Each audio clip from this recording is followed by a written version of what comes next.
حضرت عبداللہ بن عمرو بن العاص رضی اللہ تعالی عنہما سے روایت ہے، حضور صلی اللہ علیہ وسلم نے فرمایا کہ صاحب قرآن سے کہا جائے گا کہ پڑھو اور بلندی کی طرف چلو، یعنی قرآن پاک کی آیات کی تلاوت کرتے جاؤ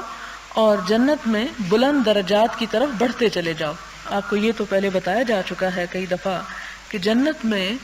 صرف ایک میدان نہیں، سب کی جنت برابر نہیں، جنت میں درجے ہیں، یعنی کسی کا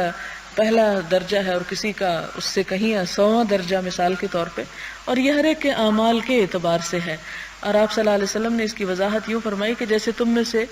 کوئی شخص اپنی کھڑکی سے باہر دیکھے تو جیسے ستارے بلند ہیں، اسی طرح بعض لوگوں کے درجات اتنے اونچے ہوں گے، یعنی ایک درجے سے دوسرا درجہ بلند ہوگا۔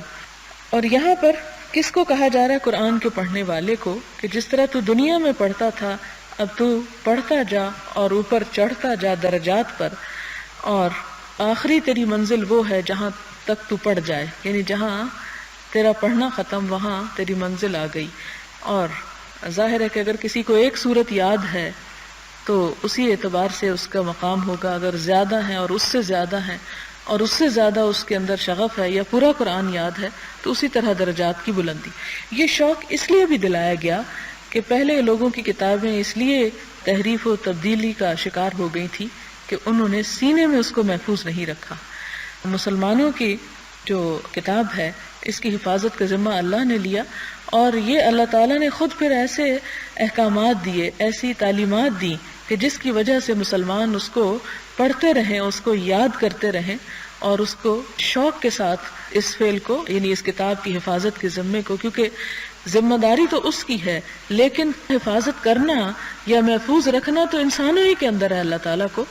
اور وہ اس کو یاد رکھ کے اور مختلف طریقوں سے ہی ہو سکتا ہے۔ تو یہاں حافظ قرآن کے لیے یہ ایک طرح سے خوشخبری ہے کہ اس کو بلند درجات اتنے ہی ملیں گے جہاں تک وہ پڑھتا چلا جائے گا۔ پھر فرمایا کہ